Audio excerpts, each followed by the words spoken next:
नमस्कार, महाराष्ट्र शहर में स्वागत है आपका। मैं हूं आपके साथ सुमित गुप्ता। बुलेटिन की शुरुआत में सबसे पहले बात बदले हुए मौसम के मिजाज की।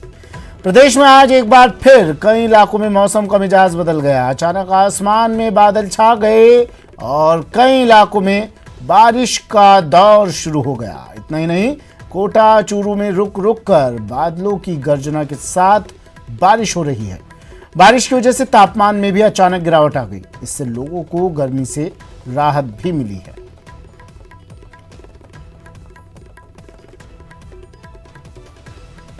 जयपुर, कोटा और चूरू की ये 3 तस्वीरें टीवी स्क्रीन पर। हल्की बूंदाबांदी का दौर शुरू और कुछ इलाकों में तेज गर्जना के साथ बारिश, आंधी।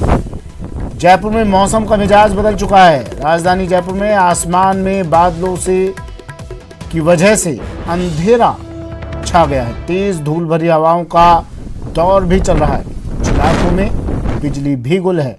हल्की बूंदाबांदी का दौर शुरू हो चुका है। अचानक मौसम का मिजाज बदला और आसमान में अंधेरा छाने के बाद तेज आंधी और तूफान के साथ हवा चलने लगी। वहीं कुछ इलाकों में बूंदाबांदी की भी खबर है।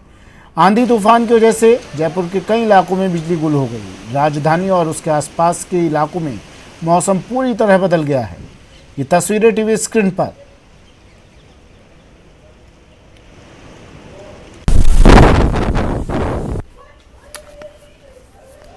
वहीं कोटा में आज भी मौसम सुहाना रहा। यहां के ग्रामीण क्षेत्रों में दिन भर धूल भरी आंधियों का दौर जारी रहा। आंधी की वजह से कई छोटे बड़े पेड़ धराशायी हो गए।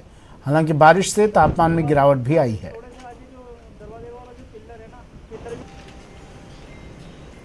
तो वहीं चूरू के सुजानगढ़ में बारिश के साथ जमकर ओलावृष्टि हुई। ओलावृष्टि से यहाँ कई पक्षी भी घायल हो गए। कई पक्षियों की मृत्यु भी हो गई। राहत की बात यह है कि किसानों की फसलों को ज़्यादा नुकसान नहीं हुआ है। हालांकि ओलावृष्टि के बाद सड़कें दरिया बन गई है। चने के बराबर आकार के ओले पड़े हैं सुजानगढ़ में, और हमने तो ये जीवन में पहली बार देखा है इतने बड़े ओले। और ये जो हम लोग प्रकृति के साथ छेड़छाड़ कर रहे हैं, इसलिए भगवान हमसे रूठा हुआ है। इसलिए ये जो बुरी बारिश हुई है, इसके लिए हमें प्रार्थना करनी चाहिए भगवान से कि हमारे यहाँ, हमारे देश में ऐसी बुरी बारिश ना हो। आपको अब सीधी तस्वीरें दिखा देते हैं। मनोज मेरे सहयोगी जयपुर से सीधा जुड़ गए हैं और सौरभ गृहस्थी हमारे साथ फोन लाइन पर जुड़े हुए हैं। सबसे पहले मनोज, किस तरह का मौसम राजधानी जयपुर में, बदले हुए मौसम के मिजाज दिखा दीजिए।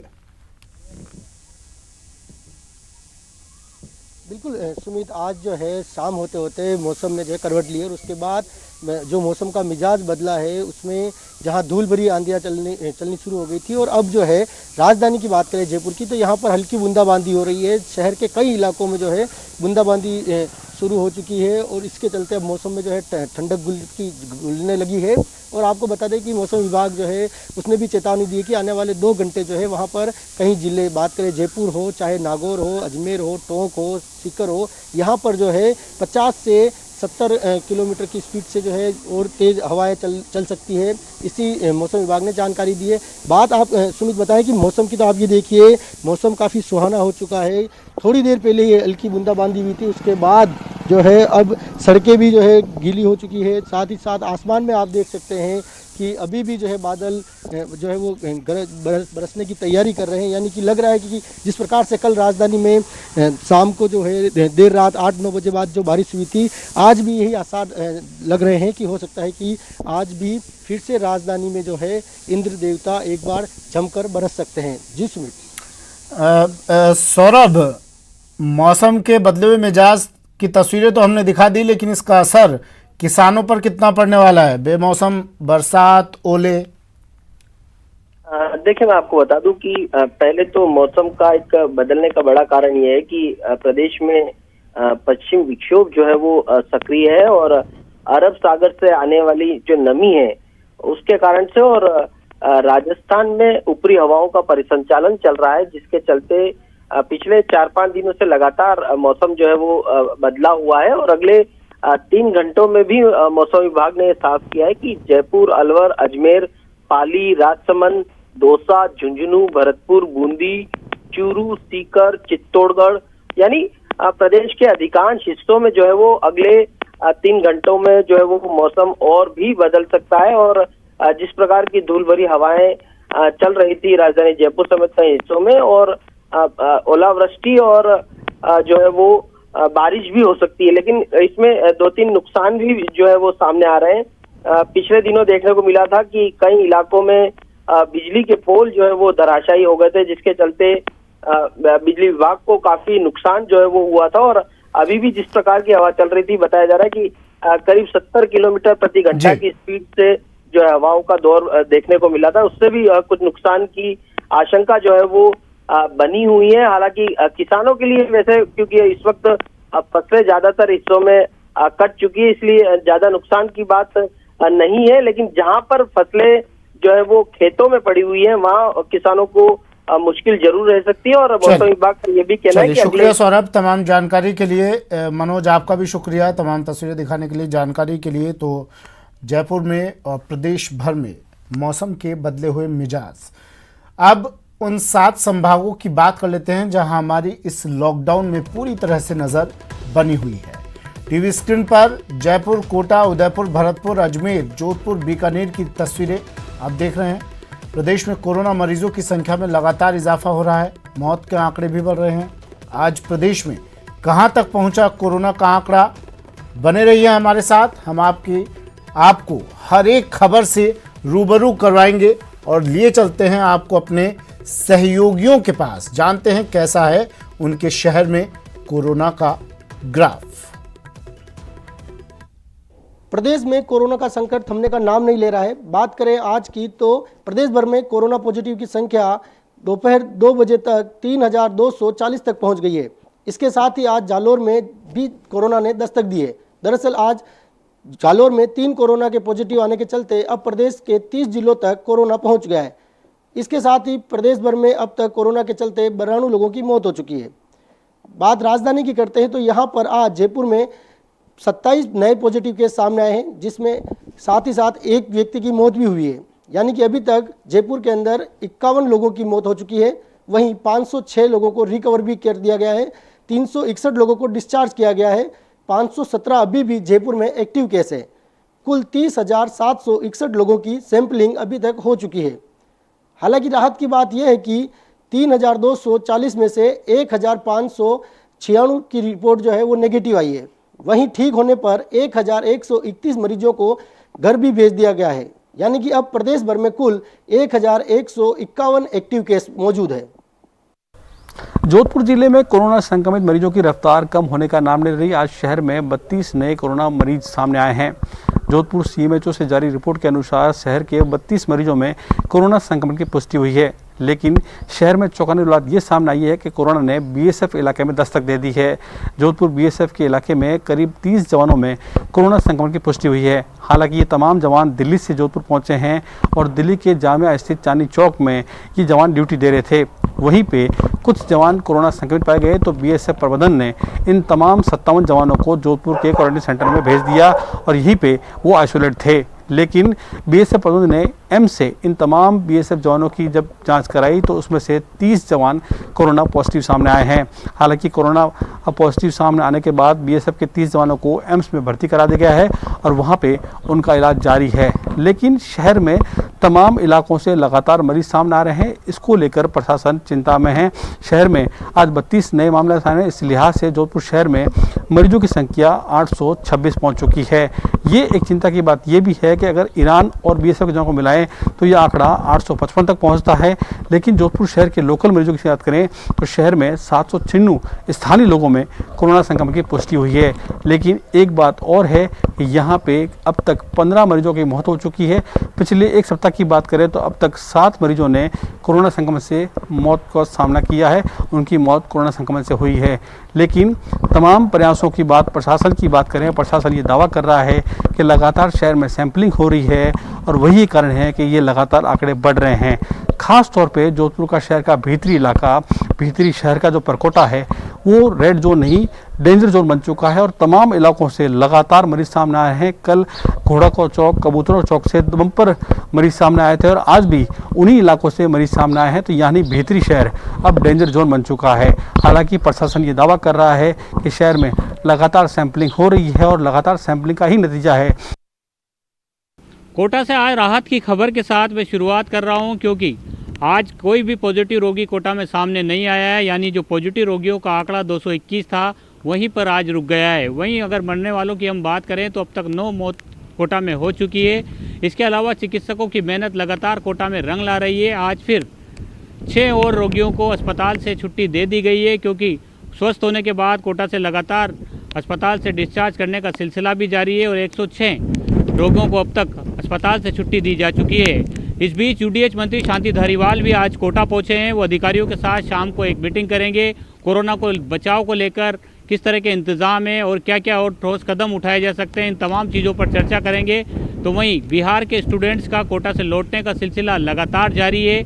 आज भी ईस्ट वेस्ट चंपारण के करीब 1200 स्टूडेंट सुबह ट्रेन से रवाना हुए और एक शाम को ट्रेन और रवाना होगी, जिसमें 1000 से ज़्यादा विद्यार्थी जो है बिहार के रवाना होंगे। बिहार के स्टूडेंट्स की बात की जाए तो अब तक 8000 से ज़्यादा स्टूडेंट्स बिहार के रवाना हो चुके हैं और ट्रेन की विशेष व्यवस्था सरकार की ओर से की गई है। जिला प्रशासन उसमें मुस्तैदी से जुटा हुआ है। तो वहीं कोटा के 9 थाना इलाकों में अभी भी कर्फ्यू जारी है। जिन इलाकों में जो हॉटस्पॉट बने हुए हैं वहाँ पर पुलिस सख्ती कर रही है। किसी भी तरह की कोई भी कोताही वहाँ पर नहीं बरती जा रही है। लगातार कोटा में कई जगहों पर स्क्रीनिंग का काम भी लगातार किया जा रहा है। आज भी छावनी और कोटरी इलाके में जो है चिकित्सा विभाग की टीमें पहुंची और उन्होंने स्क्रीनिंग का कार्य किया।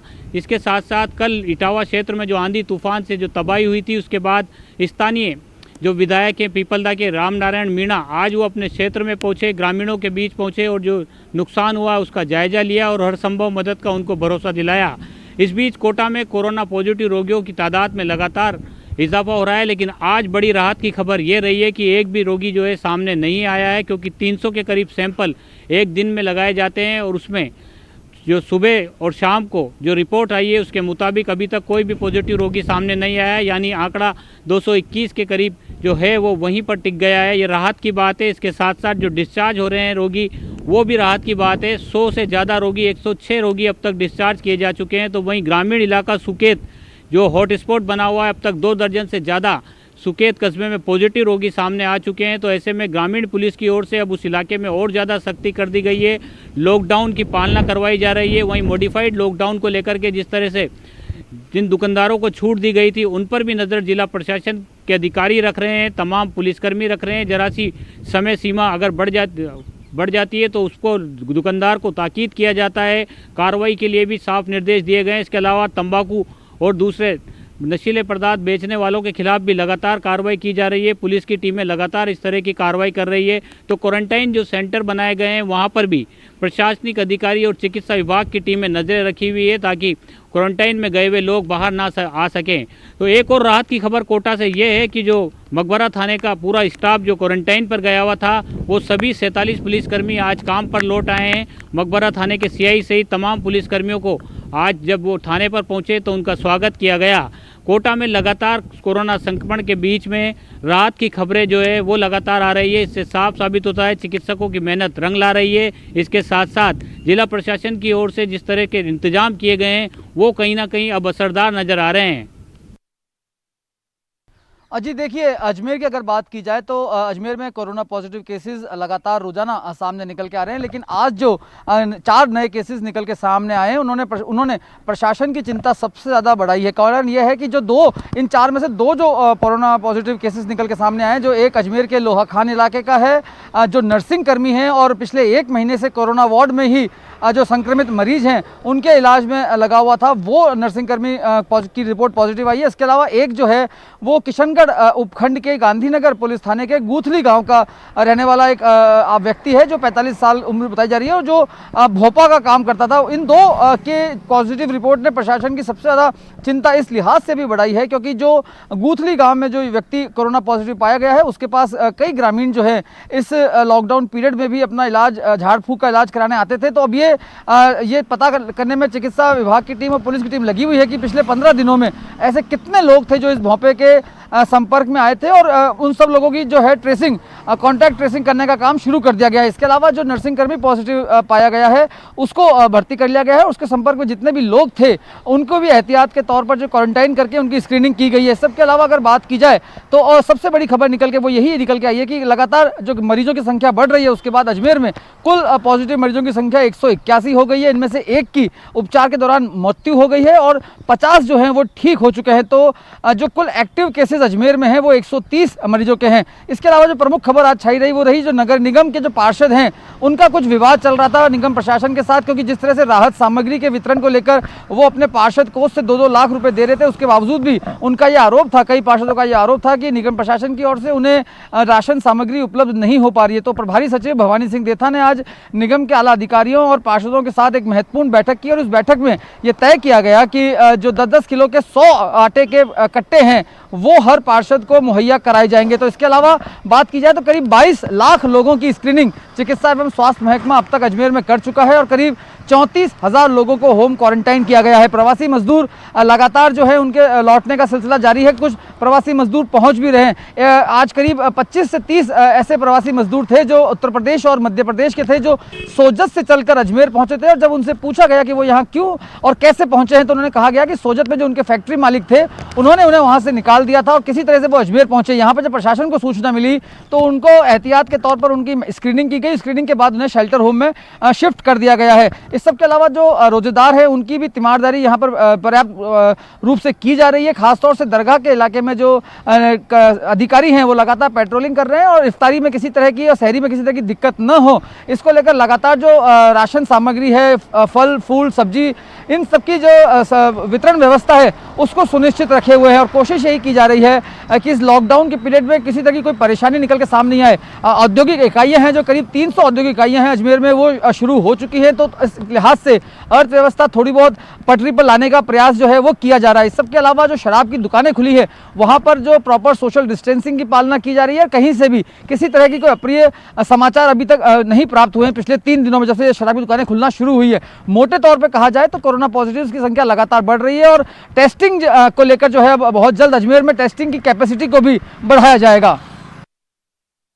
उदयपुर में आज का दिन भी राहत वाला रहा है। आज भी कोई संक्रमित मरीज सामने नहीं आया। हालांकि चिकित्सा विभाग की टीम की सैंपलिंग का कार्य लगातार जारी है, तो वहीं ये कोशिश की जा रही है कि जो कंटेनमेंट जोन है वहाँ पर सर्वे जो है वो बहुत वृहद स्तर पर चलाया जाए और लगातार एक के बाद दूसरी और दूसरी के बाद तीसरी बार टीमें उन जोन के लोगों तक पहुंचे और वहां पर लोगों में किस तरह के सिम्टम्स हैं इसकी जानकारी जुटाई जाए। इसको लेकर चिकित्सा विभाग पूरी तरह से मुस्तैद नजर आ रहा है। उदयपुर में अब तक 15 मरीज संक्रमित हैं और इनमें से 6 मरीज जो है वो ठीक होने की कगार पर है। 2 मरीज डिस्चार्ज हो चुके हैं और हाल ही में जो मरीज संक्रमित सामने आए थे उनका इलाज एमबी चिकित्सालय में इस समय चल रहा है और उनकी भी स्थिति खतरे से बाहर बताई जा रही है। अगर उदयपुर संभाग की बात करेंगे तो उदयपुर संभाग में आज चित्तौड़गढ़ में 1 और डूंगरपुर में 2 संक्रमित मरीज सामने आए थे। इसके अलावा दूसरे जिलों में आज संक्रमण नहीं नजर आया, तो इसके चलते चिकित्सा विभाग ने इसको लेकर भी काफी राहत महसूस की है, क्योंकि जो पिछले कुछ दिनों से संक्रमित मरीजों का आंकड़ा उदयपुर संभाग में लगातार बढ़ता जा रहा था और एकदम से फिगर बहुत ज्यादा बढ़ चुका था, जिसके चलते चिकित्सा महकमा चिंता में था और इन मरीजों को कहां पर ट्रीटमेंट दिया जाए इसको लेकर भी अब चिंता बढ़ने लगी थी। अब संख्या आज काफी कम नजर आ रही है और इसके साथ ही यह भी निर्णय हो चुका है कि इन मरीजों का ट्रीटमेंट संबंधित जिलों में चलेगा और जो गंभीर मरीज होंगे उन्हें ही आरएनटी मेडिकल कॉलेज में शिफ्ट किया जाएगा। इसके साथ ही अगर हम बात करें तो यह भी निर्णय ले लिया गया है कि जो सैंपलिंग का कार्य है वो सभी मेडिकल कॉलेज में किया जाएगा। उदयपुर आरएनटी मेडिकल कॉलेज में भी अब तक पूरे संभाग के सैंपल आते थे, लेकिन अब मेडिकल कॉलेज डूंगरपुर में भी सैंपलिंग का कार्य शुरू कर दिया गया है, जिसके चलते आरएनटी मेडिकल कॉलेज में अब सैंपल्स का भार कुछ कम होगा और स्थानीय जो सैंपल लिए जा रहे हैं उनकी ज़्यादा से ज़्यादा जांच की जा सकेगी, ताकि ज़्यादा सैंपलिंग होगी तो ज़्यादा अच्छे परिणाम सामने आ पाएंगे। इसके साथ ही उदयपुर से आज बिहार के हाजीपुर के लिए एक और ट्रेन रवाना हुई। लगातार दूसरे दिन बिहार के लिए ट्रेन रवाना हुई है। कल भी मुजफ्फरपुर के लिए एक ट्रेन 1186 श्रमिकों को लेकर निकली थी और आज फिर हाजीपुर रेलवे स्टेशन के लिए यह ट्रेन यहाँ पर जो श्रमिक काम कर रहे थे उन्हें लेकर रवाना हुई है। बीकानेर में अगर अपडेट की बात करें तो आज का दिन बीकानेर के लिए राहत देने वाला कहा जा सकता है, क्योंकि आज कोई भी कोरोना पॉजिटिव मरीज बीकानेर में नहीं आया है। लगातार जो सैंपलिंग का जो दौर है वो चल रहा है और पिछले अगर सैंपलिंग की बात कर लें तो जो भी सैंपल लिए गए हैं वो सारे के सारे नेगेटिव आ गए हैं।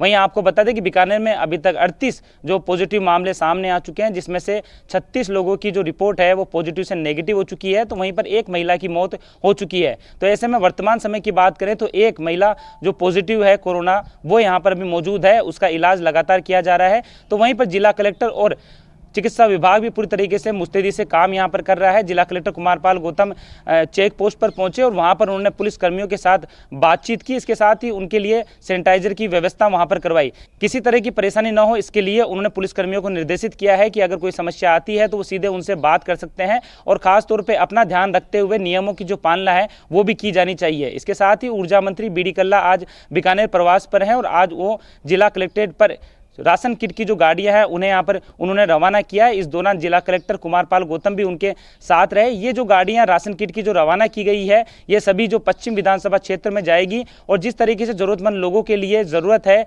उनको आवश्यकता है, उसी हिसाब से ये जो राशन किट है उन्हें मुहैया करवाई जाएगी। इसके साथ ही अगर मंडियों की बात करें तो आज जिले में सभी जो मंडियाँ हैं वो बंद रही, क्योंकि 2% जो टैक्स लगा है उसका विरोध यहाँ पर व्यापारी और किसान कर रहे हैं। इसको लेकर पूरे जिले की जो मंडियाँ हैं वो आज बंद रही, इससे व्यापार भी थोड़ा बहुत प्रभावित हुआ। इसके साथ ही अगर बात कर लें नोखा की, तो नोखा के अंदर डॉक्टर जो BL मीना है CMHO वो वहाँ पर पहुंचे और उन्होंने आज जो बाहर से जो लोग आए हुए हैं उनकी सैंपलिंग यहाँ पर ली है। करीबन 110 जो लोग हैं उनकी यहाँ पर सैंपलिंग ली गई है, क्योंकि बाहर से गुजरात और आंध्र प्रदेश से कई जो लोग हैं वो यहाँ पर आ चुके हैं और किसी भी तरह की यहाँ पर कोताही नहीं बरती जा रही है। इसका विशेष रूप से ध्यान रखा जा रहा है। फिलहाल अगर बीकानेर की बात करें तो आज का दिन बीकानेर के लिए राहत देने वाला कहा जा सकता है। कैमरामैन धीरज जोशी के साथ सतवीर सिंह राठौर, न्यूज़ 18 बीकानेर।